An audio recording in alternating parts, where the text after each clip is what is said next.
आपको पता है बॉलीवुड में ऐसा कौन सा एक्टर है जिसके करियर को लेकर सबसे ज्यादा शक किया जाता है? कब तक चलेगा, कितना लंबा चलेगा, आज, कल, कब तक आखिर? और ये सारे सवाल उठना भी तो लाजमी है। आखिरकार कार्तिक आर्यन है भी तो एक आउटसाइडर ही ना। एक फ्लॉप मूवी और सब कुछ खत्म, क्योंकि एक आउटसाइडर को स्टार किड जैसा एडवांटेज या लेवरेज प्रोवाइड नहीं किया जाता। एक flop movie and the end. वहीं इसकी अगर दूसरी ओर देखा जाए तो एक स्टार किड कितनी भी फ्लॉप मूवीज क्यों न दे, उसे काम लगातार मिलता रहता है, पर एक आउटसाइडर के साथ ये सारी चीजें नहीं होती है। ये डिस्क्रिमिनेशन बॉलीवुड के अंदर होता है और इस मूवी को लेकर कार्तिक आर्यन के लिए एक बहुत ही सरदर्दी की बात और टेंशन लेने वाली बात तो है ही, क्योंकि इसकी एडवांस बुकिंग काफी कम हुई है। जितना एक्सपेक्ट किया गया था उतनी नहीं हुई है। पर अगर देखा भी जाए तो कार्तिक आर्यन है तो एक जिद्दी आदमी। जब लोगों को लग रहा था अक्षय कुमार के बगैर भूल भुलैया फ्रेंचाइज क्या चल पाएगी, तब 265 करोड़ का वर्ल्ड वाइड कलेक्शन इसने करके दिखाया था अपने बलबूते पे। इनफैक्ट अगर देखा जाए तो ओटीटीज के अंदर भी फ्रेडी जैसी मूवी लाकर क्रिटिक्स को और सभी लोगों को जो इस पे शक कर रहे थे उसे गलत साबित किया। इनफैक्ट ये मूवी कार्तिक आर्यन की करियर की सबसे one of the most important movie हो जाती है, क्योंकि उन्होंने अपने करियर में कंसिस्टेंटली एक ही टाइप की मूवी की है, जैसे कि शहजादा, सत्य प्रेम की कथा, प्यार का पंचनामा, सोनू की स्वीटी, लव आजकल, ऐसी तमाम उन्होंने मूवीज की थी। पर फाइनली कार्तिक आर्यन ने इस मूवी में इतना बड़ा ट्रांसफॉर्मेशन किया है, इतनी ज्यादा मेहनत की है कि ये सामने दिखाई दे रहा है। इनफैक्ट ये मूवी भाग मिल्खा भाग sports drama related movie, same genre की मूवी है और उसे टक्कर देते हुए दिखाई दे रही है। ये एक ऐसे इंसान की स्टोरी है जिसने अपने सीने पे 9 गोलियां खाई थी और 9 गोलियां खाने के बाद भी सपना देखा था दुनिया के सबसे बड़े स्पोर्टिंग इवेंट ओलंपिक्स में जाकर इंडिया को रिप्रेजेंट करना, और सिर्फ इंडिया को रिप्रेजेंट नहीं करना, वहां जाकर अपने देश भारत के लिए गोल्ड लेकर आना। सबसे बड़ा एडवांटेज इस मूवी को लेकर एक ही है, कार्तिक आर्यन ने बिल्कुल ही खुद को ट्रांसफॉर्म किया है और इस रोल के लिए वो हकदार बने हैं। और दूसरी बात, मैं एक छोटा सा जिस दे देता हूं जिससे ये बात नहीं पता मुरलीकांत पेटकर है कौन आखिर, without giving you any spoilers. और वो ये है कि मुरलीकांत पेटकर साहब हमारे देश के पहले पैरा ओलंपिक्स एथलीट थे जिन्होंने हमारे देश के लिए गोल्ड जीता था। और इनफैक्ट पेटकर साहब की पैरा ओलंपिक्स के अंदर गोल्ड जीतने की जो जर्नी रहती है, कबीर खान ने बहुत ही बेहतरीन तरीके से दिखाया है। आप एज अ दर्शक पूरे विजुअली कनेक्ट कर जाओगे इस पूरे मूवी के साथ। इंडियन आर्मी का एक फाइन बॉक्सर 1965 इंडो पाक वॉर में जाता है और वो फैटली इंजर्ड हो जाता है, पर उसके बाद भी वो बॉक्सिंग करने की अपनी जिद नहीं छोड़ता, वो ओलंपिक्स में जाने की अपनी जिद नहीं छोड़ता। फिर वो आगे चल के अपनी खेल को बदलता है और वो पैरा ओलंपिक्स में पार्टिसिपेट करता है और इंडिया के लिए पैरा ओलंपिक्स के अंदर पहली गोल्ड जीत कर लाता है। इन सारी सिचुएशंस को, इन सारे इंसिडेंट्स को जब आप देखोगे तो आपका दिल रोएगा, आपके आंसू रुकने का नाम नहीं लेंगे कि पेटकर साहब पे क्या क्या बीता होगा और उन्हें क्या क्या झेलना पड़ा होगा अपनी जिंदगी में। At the same time, but at the same moment, you will be highly motivated and highly inspired by this movie and all these visual representation what they are showing you. अगर इस मूवी के director Kabir Khan की बात की जाए तो he is an exceptional, mind-blowing artist and a exceptional, marvelous director. इनके visual representation बहुत ही डिफरेंट होते हैं। आपने कई मूवीज ऐसे देखोगे जैसे कि बजरंगी भाईजान, सबकॉन्शियसली आपके दिमाग में आज भी बजरंगी भाईजान वो चल रही होगी।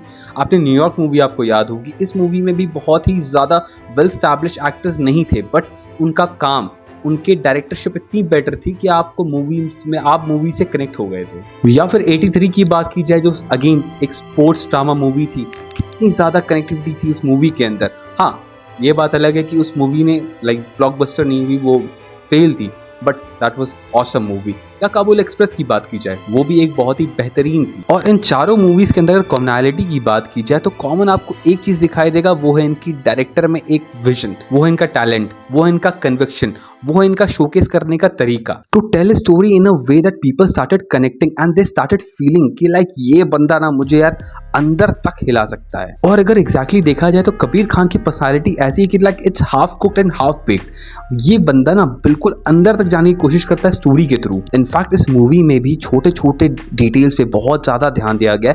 Hats off to Kartik Aaryan, he literally nailed it. उस पूरे कैरेक्टर में घुसना और उस मूवी के लिए, उस कैरेक्टर के लिए खुद को ट्रांसफॉर्म करना उस लेवल पे, like in physical level, mentally, culturally, आपको कल्चरल एक्सपोजर भी चाहिए उस मूवी, उस कैरेक्टर रिलेटेड, और इनफैक्ट एक्सेंट वाइज भी अगर आप चेक करोगे इस मूवी को, जब आप देखोगे you will feel like accent भी उन्होंने बराबर पकड़ने की कोशिश की है। इनफैक्ट जो भी इंसान आपको इस मूवी के अंदर स्पोर्ट्स खेलता हुआ दिखाई देगा, you will feel like he is well trained. एक स्पोर्ट जो आप बहुत वक्त से खेल रहे हो, आपने अपना बहुत ज्यादा इंपॉर्टेंट टाइम दिया है, आपने उस पर महारत हासिल की है, पर जंग के मैदान पे एक ट्रेजेडी हो जाती है आपके साथ और आपको अपना स्पोर्ट स्विच करना पड़ता है। और स्पोर्ट्स स्विच करने के बाद जो ट्रांजिशनल फेज रहता है एक एथलीट की लाइफ में, कितने सारे सर्कमस्टांसेस कितने बिगड़ सकते हैं और कौन कौन से कॉन्सिक्वेंसेस को झेलने पड़ सकते हैं, ये सारी चीजें आपको देखने मिलेंगे। इनफैक्ट अपने मेंटल फटीगनेस से पेटकर साहब कैसे एग्जैक्टली रिकवर करते हैं, कैसे इन सारे शॉक को वो अब्सॉर्ब करते हैं और वो आगे बढ़ते हैं। इनफैक्ट इतने बेहतरीन तरीके से कार्तिक आर्यन ने इस कैरेक्टर को स्टडी किया है और उतने ही बेहतरीन तरीके से सामने पेश किया है स्क्रीन पे। और कहीं ना कहीं कार्तिक आर्यन के कैरेक्टर के लिए और कार्तिक आर्यन के लाइफ के लिए और कार्तिक आर्यन के करियर के लिए बहुत इंपॉर्टेंट मूवी है, क्योंकि लोग भी कहीं ना कहीं उब चुके थे कार्तिक आर्यन के लाइक रिपीटेड मूवी से। लव रंजन की जितनी भी मूवीज बनाई थी या फिर सेम रोमकॉम टाइप की मूवीज, लोग कहीं ना कहीं उब चुके थे उन मूवीज से।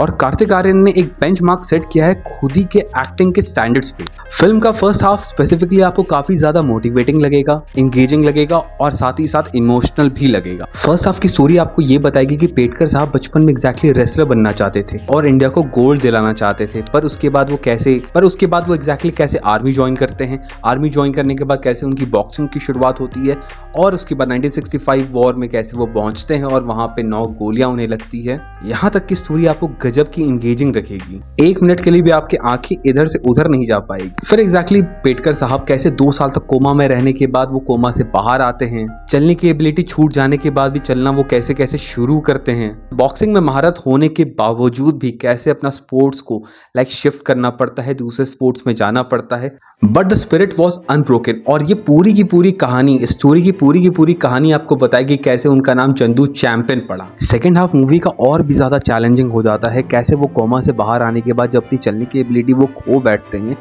फिर वो कैसे स्विमिंग करना शुरू करते हैं और उस वक्त उन्हें पूरे सोसाइटी से, सिस्टम से, रिलेटिव से, घर से किस तरीके के ताने और किस प्रकार के ऑब्स्टिकल झेलने पड़ते हैं, ये सारी चीज़ें बहुत ही बेहतरीन तरीके से दिखाया गया है। पेटकर साहब के रियल लाइफ के चैलेंजेस कितनी ज़्यादा थ्रिलिंग थी और कितनी ज़्यादा अनएक्सपेक्टेड थी, ये सारी चीज़ों को डिपिक्ट करना इतने बड़ी मूवी के अंदर ये बहुत ही ज़्यादा चैलेंजिंग रहा है और ये आसान नहीं रही होगी। लेकिन कबीर खान ने यहाँ काम किया है 2 राइडर्स के साथ, सुमित अरोड़ा और सुदीप्तो सरकार, और इन्होंने बेहतरीन प्रदर्शन किया है। इस फिल्म में वैसे तो कोई नेगेटिव पॉइंट्स मुझे ज़्यादा लगे नहीं, पर फिर भी अगर ड्रॉबैक्स की बात की जाए तो सेकंड हाफ में आके मूवी थोड़ी सी पेस इसकी स्लो हो जाती है।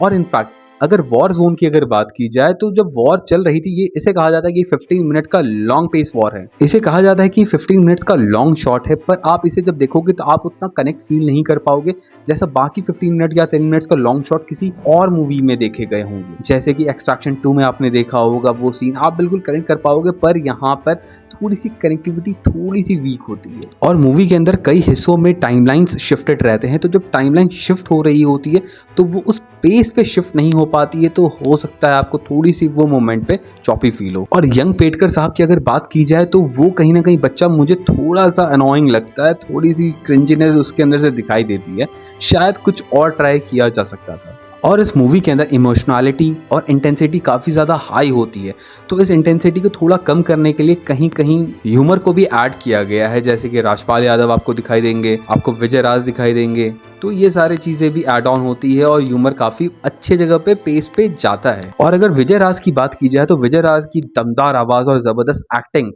कहीं ना कहीं व्यूअर्स के दिल अपने तरफ खींच लेगा। और साथ ही साथ सपोर्टिंग एक्टर्स ने भी बहुत बेहतरीन काम किया है, जैसे कि भुवन अरोड़ा, राजपाल यादव, और ये तीनों मिलाकर बहुत ही तगड़ा स्पाइस ऐड ऑन करते हैं इस मूवी के अंदर। इनफैक्ट इन कैरेक्टर्स ने भी बहुत ही ज्यादा इंपॉर्टेंट रोल प्ले किया है पेटकर साहब की पर्सनल और प्रोफेशनल लाइफ डेवलपमेंट में। और कबीर खान ने भी इस चीज़ का बखूबी ध्यान रखा है कि इन तीनों कैरेक्टर्स को कार्तिक आर्यन से दूर नहीं जाने दिया। इनफैक्ट इस पूरे मूवी प्रोसेस में भी ये तीनों साथ रहे और डेवलपमेंट को और इम्प्रूव करते रहे। और मेरे ख्याल से शायद आपको इस बारे में पता नहीं है, कुल मिला के 4 गाने इस मूवी के अंदर, 3 बिल्कुल सटीक हैं, 1 क्यों है मुझे नहीं पता।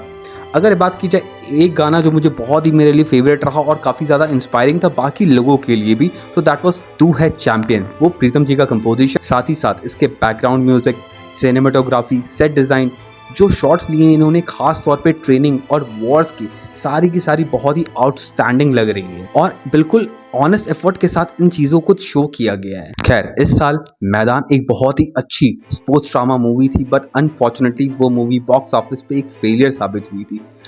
तो मैं यही चाहता हूँ आप सभी लोगों से कि एग्जैक्टली इस मूवी को जाके देखें, क्योंकि ये स्पोर्ट्स ड्रामा रिलेटेड मूवी है और बहुत ही अच्छी है। इस जॉनर की लगभग one of the finest movie है। Like I have been watched like from last 10 years. Like this is amazing. And exactly I hope that this movie should be successful, क्योंकि ये मूवी इतनी इंस्पिरेशनल मूवी, इतनी motivating है और लोगों के अंदर भी ये इंस्पिरेशन जाए, मोटिवेशन जाए और लोग और ज़्यादा मोटिवेट हों और अपने लाइफ में काम करें। और अगर कार्तिक आर्यन की बात की जाए तो उनके लिए सबसे मोस्ट मैंडेटरी मूवी है, उनकी डेवलपमेंट के लिए उनकी सबसे बड़ी डेवलपमेंट इसी मूवी के थ्रू ही हो रही है।